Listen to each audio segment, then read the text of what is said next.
Hi. Today I'm going to tape record an introduction for chapter one. And if sometimes I'm looking away and not straight at you, it's because I'm just looking at my notes. I think this chapter is going to be in three sections. This will be the introduction, then we'll do Mesopotamia and Sumeria, and then we'll do Egypt.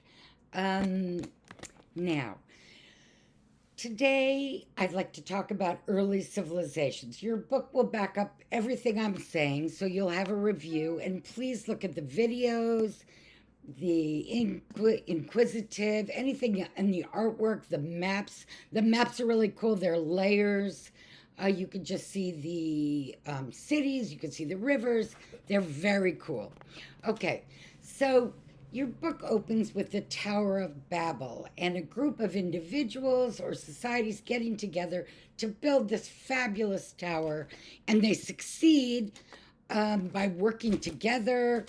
And yet, when they get up to a certain height, they start fighting with each other and arguing over who's going to build what, and it collapses. So it's really this foundational myth of the Tower of Babel, which of course means babbling, like a babbling brook, a lot of noise, is a foundational myth. And we like to use it, or at least I know the book is using it, as a myth for a bunch of disparate societies in the ancient world coming together and forming a city. And so this is the history of civilization. That's what I'm going to start with today. And kivis or civis means city. And from that, we get civilization. Okay, so before there was civilization, what was there? How did we get there? Um, the first cities known to us are one in south central Turkey called Catalhoyuk. Look in your book how to spell it. It existed between 7 and 9,000, or I should say it this way, 9,000 and 7,000 BCE. Remember, because we're going to go like 11,000 all the way down to 0 BCE, before the Common Era. So it existed between 9,000 and 7,000 BCE. How do we know? Because there was no written word there. And what do we know about it? Well, we know pretty well that it was organized, that they had some sort of technological sophistication. What do I mean by that? Well, they were able to build houses. They probably were able to um, do a little irrigation. We know that it was somewhat technologically sophisticated. We know that they buried their dead, that they had some religious rites, it appears, and that they domesticated plants and animals, meaning that they had plants they could grow, for example, strawberries. They had animals that they were able to feed and keep around. Um, we also know that there was very little division of labor between men and women.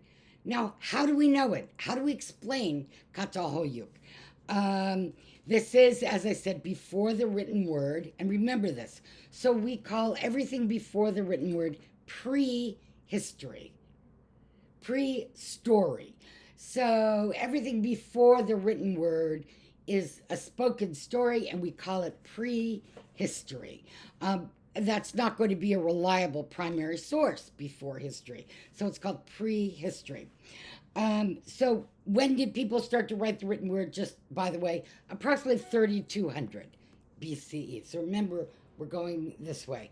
And you can even look at the beginning of the chapters has a chronological um, outline for you. Um, Now, how do we know all this? Well, originally, of course, there was paleontology, archaeology, anthropology, and there still is. Of course, they're dusting off finds under the ground. But some of the newer sciences, like climatology, neuroscience, evolutionary biology, of course, carbon dating, DNA, all of that has helped us work with the older sciences, like I mentioned, paleontology, archaeology, and understand how these early civilizations could be and could have been built. So, Let's begin at the beginning, though.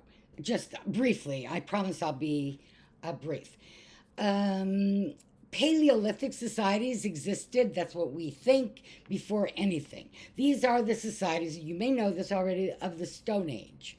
This is like 2 million years ago, until approximately 110,000 BCE. We know really nothing about them except that they made tools, probably, and tools they made out of stone. And that's why we call them the Stone Age. Right after the Stone Age is what we call the Neolithic Age, and neo means new. Neolithic, like neocon, a new conservative. Neo, you'll hear that a lot now, probably all the time, because it'll be in your head. That's the new Stone Age, and that we will say is approximately 11,000 to 3,000, or the time of writing and language. Um, so, who is that? That's the Neanderthal, a hominid, and that's about 200,000 years ago. What do we know about them? We know they made jewelry, made cave paintings, they had distinctive marked graves. We believe they made music. They were capable of speech. We don't know if they spoke. And they interbred with Homo sapiens. But we also know that the Neanderthals became extinct, and we don't really know why. Okay, so let's talk about who they left behind, the Homo sapiens. And we know about Homo sapiens the following: they made even more crafted tools, they made more beautiful and fine jewelry. Cave paintings, and if you look in your book, they have the paintings of Lascaux and Chauvet, which are in France. We know they lived there. And we'll talk about that cave painting a little bit later. We know they made music. We know that they had probably some degree of language. And we also know that they became more sophisticated with farming, better materials. They also began to eat better. Their artistic achievements were a little finer, and that they were hunters and gatherers. You've probably heard that. But what do we know about them? These Homo sapiens in the early years used to travel around in bands. They were migratory, nomadic. And if they didn't get along with the tribe next door, they could break away and go create their own little town. What we're going to see, though, is that's going to change. How? With what we call the building blocks of civilization. Therefore, Catalhoyuk. Around 11,000 BCE, there is climate change, just like there is today, only a different climate change. And this is going to lead to, and climate change can happen man-made, it can also happen through nature. And there was a huge climate change in the area of the Middle East. It used to be cold with ice melting, and the glaciers melted in that area. The climate became warm, and therefore the migrant population there began to have what we call a Neolithic revolution. This is the beginning of the human impact on the environment. So the environment changed probably because of natural issues, and now the humans are going to get together and make an impact on the environment. How are they going to do that? They're going to create community in this warmer climate. And what do the characteristics of Catalhoyuk and the societies look like from 11,000 to approximately 7,000 BCE? Well, we know people were starting to gather in larger and larger groups. There's going to be more and more surplus of food. The hunters are going to be increasingly men because they can go further. And the gatherers are going to be increasingly women because they have to stay near the settlement due to childbearing.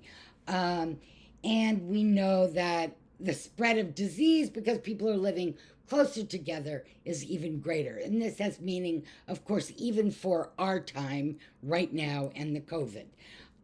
They manage their food production.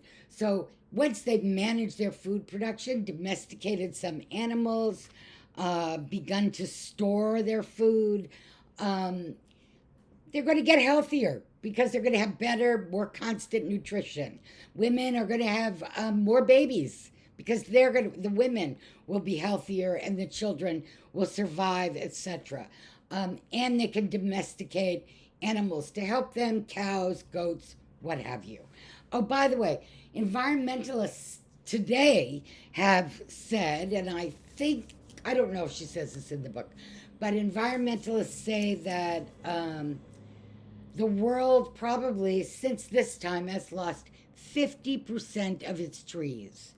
That's wild because we need trees, right, to breathe. And we also know that even in the Amazon rainforest, they're being cut down quite rapidly. So, trees, vegetation is quite important even then. We began to see people migrate and join together to farm, store food, domesticate animals. Other women were taking care of other people's children. So we begin to see really the rise or the emergence of new towns and new villages. Amongst those was Catalhoyuk.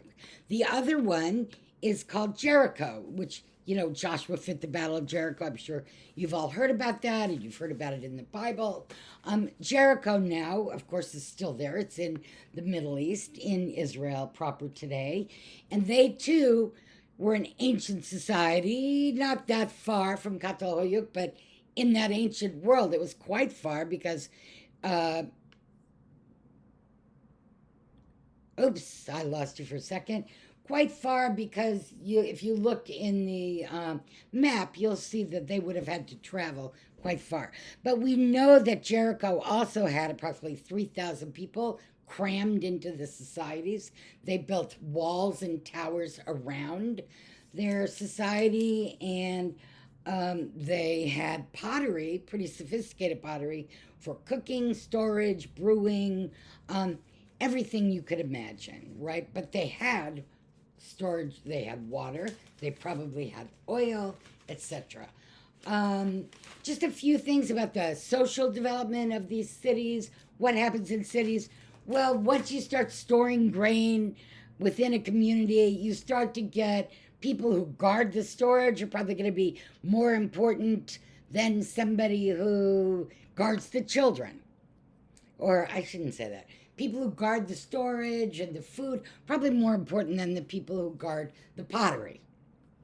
So we begin to see economics play a larger role. Once we start stockpiling wealth or grain or the commodities, water, wealth, what have you, the people in the community are going to begin to have differences. Some things are going to be more valuable than others. We begin to see trade with other communities and exchange of commodities. Maybe one community had more olive oil than another. One community stored more water than others. So we increasingly see more and more social stratification, differences amongst people, and status, like social status, is going to become more and more important. Before I finish this particular lecture, let me just go back to Catalhoyuk for a moment. I'll try to put some pictures up, but your book has some beautiful artwork and pictures. What we see is there were between 8 and 11,000 inhabitants in about 33 acres, so stuffed in there, and they were built their homes on top of each other. So they would, once somebody built a home, another would be built on top and on top, which is pretty interesting. Now, the final thing I want to say, anybody who's ever gone to the Metropolitan Museum of Art right here in New York, you will see they have actually archaeological evidence from this period, this Neolithic period in Jericho and in Catalhoyuk, which is pretty extraordinary. Okay, I got a lot of your assignments and your lists. I'll be giving you an assignment after the third lecture. I don't want to go longer than 15 minutes. And we're right on time, 14:46. Thank you. Talk to you later.